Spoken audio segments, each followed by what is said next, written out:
Hello everyone, welcome to Medico Wala. Finally आप लोगों का एसएस वेजेस का B form and D form का सिलेक्शन लिस्ट आउट हो चुका था। तो मैंने कल ही आप लोगों को पूरा नोटिफिकेशन दे दिया था। आप लोगों के टेलीग्राम चैनल पे भी मैंने वो फॉरवर्ड कर दिया था तुरंत ही, जो भी लिस्ट है ना। नीट का भी शेयर किया था, बी फॉर्म डी फॉर्म का भी शेयर किया था। सभी चीज़ें आप लोग अपडेट मिल रहा है ना।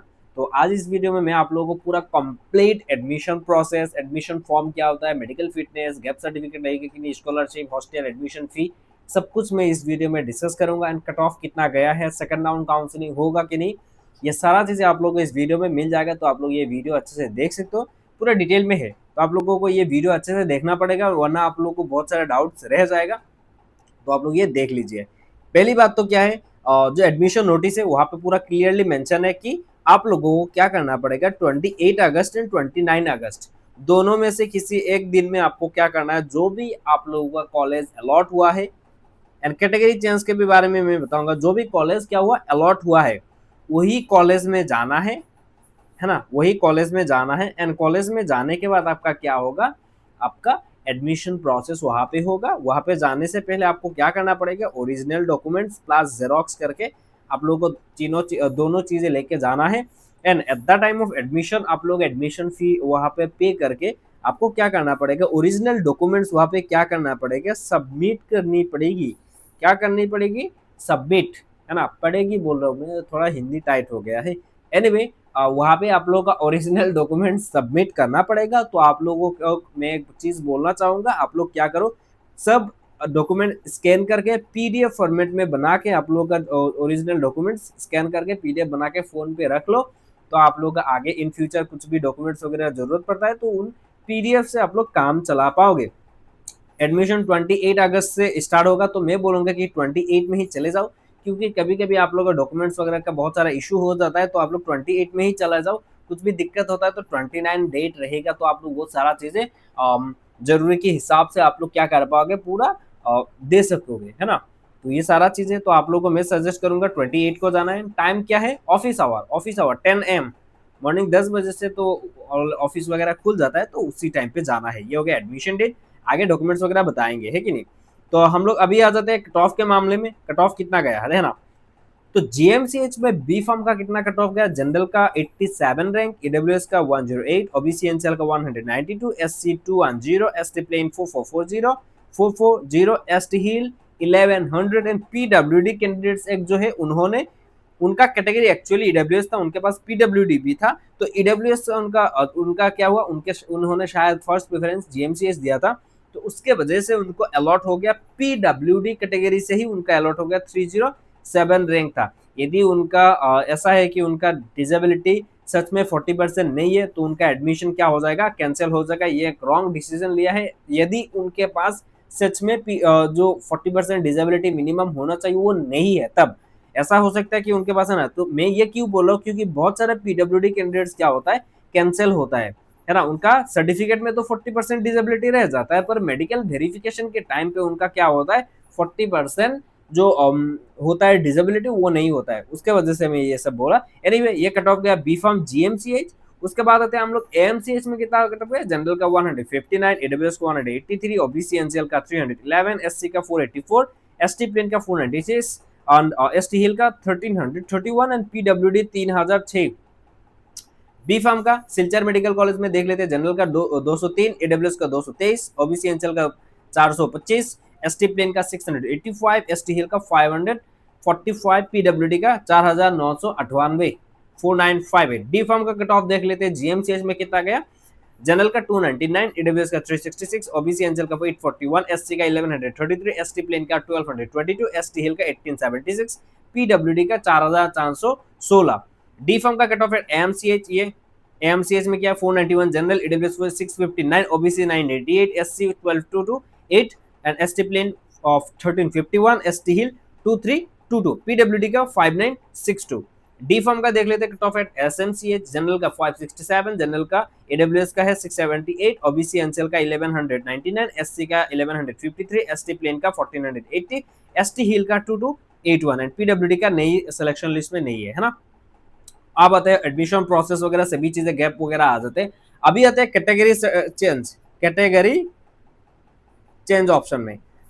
बहुत सारे कैंडिडेट ऐसे थे, वो ईडब्ल्यूएस उन्होंने क्या किया था, फॉर्म फिलअप के ड्यूरिंग दिया था, अब उनके पास ईडब्ल्यूएस सर्टिफिकेट नहीं है, उनको जनरल पे लेना था तब, पर उनका अभी अलॉट हो गया है ईडब्ल्यूएस से, उनका सीट अलॉट हो गया ईडब्ल्यूएस से, वो अभी क्या करेंगे, उनको क्या करना पड़ेगा, या तो आपको क्या करना पड़ेगा, ईडब्ल्यूएस देना पड़ेगा, वरना आप लोग का एडमिशन फिलहाल कैंसिल हो जाएगा फर्स्ट राउंड में।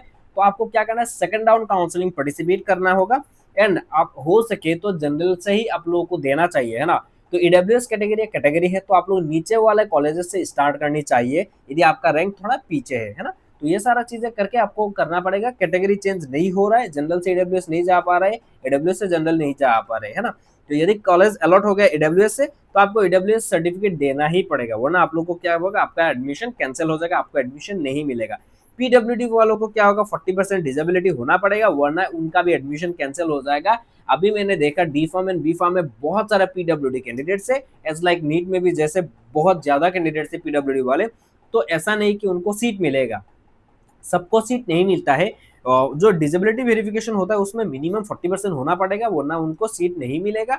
दूसरी बात, सबको ये सबके पास देखो सर्टिफिकेट में तो सबके पास हो जाता है कि 40% लिख देते हैं डिस्ट्रिक्ट वाले से, वहां से हो जाता है, पर एक्चुअल में जो मेडिकल वेरिफिकेशन होता है जीएमसीएच में बोलो, तो वहाँ पे बहुत देखा है ऐसा, बहुत सारे लोग रिजेक्ट भी होता है। मैंने प्रीवियस ईयर्स का कुछ मेरिट लिस्ट वगैरह देखा था, वहाँ तक विठल विठल वो सारा चीज आया है, तो इसके बेसिस में मैं बोल रहा हूँ पीडब्ल्यूडी वालों को सबको नहीं मिलता है, तो वहां से क्या आएगा, सीट फिर से आएगा, सीट आएगा। तो उससे पता चल रहा है कि साफ साफ पता चल रहा है कि सेकंड राउंड काउंसलिंग मस्ट है, सेकंड राउंड काउंसलिंग आप लोगों का होगा, जरूर होगा सेकंड राउंड काउंसलिंग। एंड आपका सेकंड राउंड काउंसलिंग कब होगा, अभी जो फर्स्ट राउंड काउंसलिंग का अगस्त का देखो 30 तक उनका एडमिशन प्रोसेस सब खत्म हो चुका है, तो सितंबर का मिड तक आप लोगों को फिर से सेकंड राउंड काउंसलिंग का नोटिफिकेशन आएगा, एंड वहां पे आप लोगों को फिर से क्या कर पाओगे, कोर्स अपडेट कर पाओगे। यदि डी फॉर्म में अभी एडमिशन लोगे तो बी फॉर्म में भी वहां पे ले पाओगे काउंसलिंग करके, यदि बी फॉर्म में मिल जाता है तो आप लोग क्या कर पाओगे, वहां पे एडमिशन ले पाओगे, जिनको सीट नहीं मिला वो भी फिर से काउंसलिंग कर पाएंगे, तो सब में सीट आएगा। कुछ कुछ स्टूडेंट्स ने अभी सीट बुक कर लिया है, मतलब ब्लॉक कर दिया है, वो लोग एडमिशन लेंगे, ऐसे कोई बात नहीं है, बहुत सारे कैंडिडेट्स को सीट भी मिल गया पर वो लोग एडमिशन नहीं लेंगे, तो ऐसा ही है। अभी admission fee, hostel, scholarship and fees के बारे में बता देते हैं। And medical gap and medical certificate, gap certificate किसी को नहीं चाहिए, माइग्रेशन सर्टिफिकेट किसी को नहीं चाहिए। मेडिकल सर्टिफिकेट क्या होगा, आप लोग जब एडमिशन के टाइम पे जाओगे वहां पे, मेडिकल सर्टिफिकेट क्या होगा, वहां पे एडमिशन के टाइम पे जाओगे ना, वहां पे क्या करेंगे आप लोग, एडमिशन फॉर्म भी दिया जाएगा, admission form and medical fitness form, ये 2 फॉर्म देंगे, तो वहां पे वही कॉलेज से ही ये सारा चीजें हो जाएगा, हॉस्पिटल में भेजा जाएगा, है ना। उसके बाद आप लोग का पूरा मेडिकल वेरिफिकेशन होगा, मेडिकल फिटनेस देखा जाएगा, इतना टेंशन लेने की बात नहीं है, वो कैंसिल नहीं होगा, उससे उससे कैंसिल नहीं होता, बस एक हो जाता है अच्छे से, मतलब वो देखते हैं बस, है ना, साइन वगैरह लेते हैं, मेडिकल फिटनेस सर्टिफिकेट, एंड आप लोगों का एडमिशन फॉर्म भी वहाँ पे फिलअप करना पड़ेगा, ये हो गया। उसके बाद आते हैं हम लोग hostel and scholarship and admission process. Admission process के लिए आप लोगों को क्या करना पड़ेगा, जितने भी डॉक्यूमेंट्स है ओरिजिनल एंड जेरोक्स लेके आप लोगों को जाना पड़ेगा, एंड वहाँ पे जाने के बाद आप लोगों का पूरा डॉक्यूमेंट्स ओरिजिनल वगैरह सभी चीजें वेरीफाई करेंगे। वेरीफाई करने के बाद आपको क्या होगा, वहाँ पे एडमिशन मिलेगा, उसी दिन ही आप लोग एडमिशन फी देना पड़ेगा। एडमिशन फी क्या है, फॉर डी फॉर्म 10 to 12 के कॉलेज वाइज वेरी करेगा, 10,000 से लेके 12,000 रहेगा, एंड बी फॉर्म का 20,000 से लेके 25,000 तक आप लोग का वेरी करेगा कॉलेज वाइज, है ना। ये हो गया। हॉस्टल जीएमसीएच में अवेलेबल नहीं है, जीएमसीएच में अवेलेबल नहीं है, एमसीएच में हॉस्टल अवेलेबल है, पर सबको हॉस्टल नहीं मिलता है ना। ये सब पता है, डिब्रूगढ़ यूनिवर्सिटी में जिनको सीट मिला है ना, उनको पता है कि देखो सबको सीट नहीं मिलता है हॉस्टल में, तो ये सारा चीजें तो आप लोगों को वेट करना भी पड़ सकता है, ऐसा भी हो सकता है आपको हॉस्टल मिले भी ना। बहुत सारे कैंडिडेट्स एमसीएच का क्या कर रहे हैं, वो पीजी में रह रहे हैं, है ना, ये सारा चीजें हैं। जीएमसीएच में आपको लोगों को हॉस्टल नहीं मिलेगा, आप लोगों को क्या करना पड़ेगा, पीजी में रहना पड़ेगा या रेंट में रहना पड़ेगा। जीएमसीएच वालों को यदि पीजी वगैरह का कुछ भी आप लोगों को सजेशन चाहिए, स्पेशली मैं गर्ल्स को बोलूंगा, पहले 1 या 2 महीने आप लोगों को क्या करना चाहिए, पीजी वगैरह में रह लेना चाहिए। उसके बाद क्योंकि कॉलेज हिल टॉप में है तो आप लोग आने जाने में दिक्कत होगा, तो पास में रहना पड़ेगा। तो इन सभी चीजों के लिए आप लोग क्या कर पाओगे, मुझे डीएम कर पाओगे, मैं आप लोगों को बस सजेशन दूंगा कि इसमें जा सकते हो। बहुत सारे कैंडिडेट्स वहाँ पे ऑलरेडी है, स्टूडेंट्स वहाँ पे पढ़ रहे हैं पीजी में रह के, ऐसा अच्छा अच्छा पीजी का सजेशन भी दे दूंगा, ऐसी कोई बात नहीं है, बॉयज गर्ल्स दोनों का। पर बॉयज यदि देखो आप लोग रेंट वगैरह में जा सकते हो, है ना, आते ही रेंट वगैरह में जा सकते हो, पर लड़कियों का थोड़ा दिक्कत होता है, तो आप लोग क्या करो कि पहले न्यू जगह है तो उससे पहले एडजस्ट हो जाओ, उसके बाद आप लोग क्या करो कि शिफ्ट हो जाओ, कि पीजी चेंज ही कर लो 1-2 महीने के बाद, है ना। तो अभी फिलहाल के लिए पीजी वगैरह में ले लेना, सिर्फ जीएमसी के बारे में नहीं बता रहा हूँ, इसी अदर्स लाइक एसएमसी में, एएमसी में भी यदि आप लोगों को हॉस्टल नहीं मिलता है तो पहले पीजी में चले जाना है, उसके बाद आप लोग धीरे धीरे रेंट वगैरह में जाना। लड़कों का क्या हो सकता है, वो पीजी में जाने की भी जरूरत नहीं है। देखो पीजी का खाना 6 महीने बाद आप लोग खाना नहीं खा पाओगे, यदि जाना ही मतलब पीजी में जा सकते हो, ऐसी कोई बात नहीं, आप लोग रेंट वगैरह में जा सकते हो, है ना। तो मुझसे यदि सजेशन चाहिए specially for MCH and GMCH के लिए, मैं आप लोगों को सजेस्ट कर पाऊंगा। ओके, एसएमसीएच के लिए इतना सजेशन नहीं दे पाऊंगा, है ना। तो ये सारा चीजें हो गया।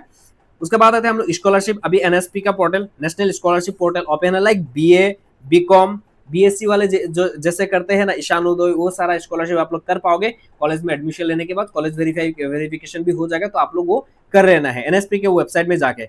यूट्यूब में बहुत सारे वीडियोस है, मैंने भी ऑलरेडी वीडियोस दिया था, एनएसपी स्कॉलरशिप बाय मेडिको वाला सर्च करके यूट्यूब पे, तो मेरा वीडियो आ जाएगा, वहाँ पे आप लोगों को पूरा डिटेल में वहाँ पे क्या क्या डॉक्यूमेंट्स लगते हैं सब कुछ वहाँ पे समझा दिया गया है, मेडिकल रिलेटेड, है ना। तो आप लोग वो जाके वीडियो देख सकते हो। हॉस्टल सबको नहीं मिलेगा, एसएमसी में बोलो एमसी में बोलो, दोनों में बोल रहा हूँ, है ना। तो हॉस्टल एएमसी में डी फार्म बी फार्म दोनों के लिए अवेलेबल है, पर सबको सीट नहीं मिलता है। एंड एसएमसीएच में भी सेम ही मुद्दा है, एंड जीएमसीएच में हॉस्टल अवेलेबल नहीं है। ओके, ये हो गया एडमिशन का। अभी ये एडमिशन फॉर्म वगैरह क्या है, admission form at the time of admission आप लोगों को कॉलेज में ही दिया जाएगा, आप लोगों को वो फिल करना पड़ेगा। मेडिकल फिटनेस सर्टिफिकेट भी वो दिया जाएगा कॉलेज में ही, वहाँ पे आप लोगों को सारा चीजें फिलअप होकर आप लोग एडमिशन प्रोसेस होगा। डॉक्यूमेंट्स क्या लगेगा, सीडब्ल्यू का स्कोर कार्ड और एडमिट कार्ड। एडमिट कार्ड में इन्विजिलेटर का साइन होना जरूरी नहीं है, वो पीडीएफ आप लोग डाउनलोड करके प्रिंट आउट करके भी लेके जा सकते हो। पीआरसी मस्ट है, पीआरसी नहीं होगा तो आप लोग एडमिशन कैंसिल हो जाएगा। ओके, उसके बाद आते हैं प्रोविजनल सिलेक्शन पेज। जो आप लोग प्रोविजनल जो लिस्ट निकला है, सिलेक्शन लिस्ट निकला है, उसमें आप लोगों का जो पेज में आपका नाम है वो पेज क्या करना है, वो प्रिंट आउट निकाल के लेके जाना है। 10th एंड 12th का क्या क्या चाहिए, एडमिट कार्ड, मार्कशीट, पास सर्टिफिकेट। जो नए कैंडिडेट्स थे मतलब 2025 वाला या सीबीएसई का, उन लोगों के पास 12th का क्लास 12 का मार्कशीट एंड पास सर्टिफिकेट दो चीज नहीं होता, एक ही होता है, तो आप लोग एक से हो जाएगा। कोविड वाले बैच के स्टूडेंट्स के पास एडमिट कार्ड नहीं होता, उनको नहीं चाहिए, एडमिट कार्ड नहीं होने से भी हो जाएगा यदि कोविड वाले बैच हो, है ना। बाकी सबको एडमिट कार्ड, मार्कशीट, पास सर्टिफिकेट चाहिए। माइग्रेशन सर्टिफिकेट नहीं चाहिए, रजिस्ट्रेशन सर्टिफिकेट नहीं चाहिए, गैप सर्टिफिकेट नहीं चाहिए, मेडिकल फिटनेस सर्टिफिकेट घर से लेके जाना है नहीं चाहिए। ओके, आइडेंटिटी प्रूफ के लिए क्या करना है, आधार कार्ड, पैन कार्ड वगैरह आप लोगों को लेके जाना है। एंड पासपोर्ट साइज फोटोग्राफ लेके जाना 8 कॉपी। एंड आपका कास्ट सर्टिफिकेट क्या लेके जाना है, आपका कास्ट सर्टिफिकेट, कैटेगरी सर्टिफिकेट, क्या कास्ट सर्टिफिकेट, वो क्या है, कितना नंबर पे है, 7th नंबर पे। क्या है, कास्ट सर्टिफिकेट। यदि आपके पास पीडब्ल्यूडी है, यदि आपके पास ओबीसी है, एनसीएल सर्टिफिकेट मस्ट है, एससी एसटी ईडब्ल्यूएस सबको क्या करना पड़ेगा, नया वाला कैटेगरी सर्टिफिकेट आपको लेके जाना है। सेकंड राउंड काउंसलिंग कब होगा, मैंने ऑलरेडी बता दिया, यस सेकंड राउंड काउंसलिंग होगा दोनों का, बी का एंड डी का, दोनों का होगा। क्योंकि पहली बात तो है पीडब्ल्यूडी कैंडिडेट्स रिजेक्ट होंगे कुछ। सेकंड जो चीज है आप लोगों का जो बहुत सारे कैंडिडेट्स अभी सीट ले लिए हैं पर वो लोग एडमिशन लेंगे ही नहीं, है ना, तो कट ऑफ डिक्रीज जाएगा। एंड सेकंड राउंड काउंसलिंग क्या है, मतलब सितंबर मिड के बाद ही ये सब आएगा। सितंबर मिड मैंने बोला है अभी थोड़ी देर पहले ही, देखो सितंबर मिड के बाद ही आएगा, है ना। अभी आप लोग एडमिशन 30 अगस्त से पहले पहले आप लोगों को पूरा खत्म हो जाएगा, उसके बाद एटलीस्ट थोड़ा 15-20 दिन तो चाहिए। सितंबर मिड के बाद आप लोगों का सेकंड राउंड काउंसलिंग का फिर से नोटिफिकेशन आ जाएगा, है ना। एंड जितने भी कैंडिडेट्स का अभी ज्यादा पीछे आप लोगों का रैंक है, मैंने कैटेगरी बता दिया कॉलेज वाइज, है ना। तो आप लोग क्या करो 2026 के लिए प्रिपरेशन स्टार्ट कर दो। एंड हमारा जो ई बुक है उससे आप लोग पढ़ पाओगे, जिसमें 12,000 प्लस एमसीक्यू वगैरह है, डिटेल वीडियो, उसमें कलरफुल नोट्स रहेगा, चैप्टर वाइज क्वेश्चंस रहेगा, topic wise PYQ, explanation, important question सब कुछ रहेगा for physics, chemistry, bio, English के लिए। ये सिर्फ 249 है। बाय लिंक भी इस वीडियो के डिस्क्रिप्शन में दे दिया है, एंड उसका बुक का पूरा कंप्लीट डेमो का वीडियो भी मैंने डिस्क्रिप्शन में दे दिया है, वो आप लोग चेकआउट करके आप लोग बाय कर सकते हो। एंड मेरा काउंसलिंग गाइडेंस ग्रुप भी है, वो ज्वाइन करना चाहते हो इस 99 रुपीज पे करना पड़ेगा, इस नंबर पे डीएम करके आप लोग क्या कर पाओगे, काउंसलिंग गाइडेंस ग्रुप में ज्वाइन हो पाओगे। जो ग्रुप ऑल टाइम ओपन रहेगा, आप लोगों का सारा डाउट्स, क्वेरीज वगैरह वहाँ पे सॉल्व किया जाएगा, एंड वहाँ पे नोटिफिकेशन फास्टेस्ट रहेगा, एंड आप लोग को टाइम टू टाइम सब कुछ अपडेट मिलता रहेगा for this exams. Okay, so I hope अब सभी लोगों को समझ में आ गया होगा। फिर भी कुछ भी डाउट्स हो, क्वेरी हो, वीडियो के कमेंट सेक्शन में बता सकते हो, या तो मेरा इंस्टाग्राम आईडी भी दिया गया है, वो आप लोग देख सकते हो, है ना। एंड मेरा WhatsApp group and Telegram channel भी ज्वाइन कर सकते हो, वीडियो की डिस्क्रिप्शन में मैंने सब कुछ लिंक दे दिया है। एंड मोस्ट इंपॉर्टेंट क्या है, 28 एंड 29 अगस्त का आप लोग एडमिशन लेने जाना पड़ेगा, एंड आपको सुबह 10 बजे तक आप लोगों को वहाँ पे चले जाना है। 28 अगस्त में ही चले जाओ, क्योंकि आपका मेडिकल वेरिफिकेशन होगा, वो सारा चीजें है, तो आप लोग को 28 तक चले जाना चाहिए मेरे हिसाब से लग रहा है। यदि कुछ भी डॉक्यूमेंट्स में गड़बड़ी हो जाता है तो आप लोग तुरंत अरेंज कर पाओगे। तो ये सारा चीज हो गया, एंड बाय बाय। एक फिर से नया वीडियोस आता रहेगा अपडेट के लिए। Bye bye, see you soon.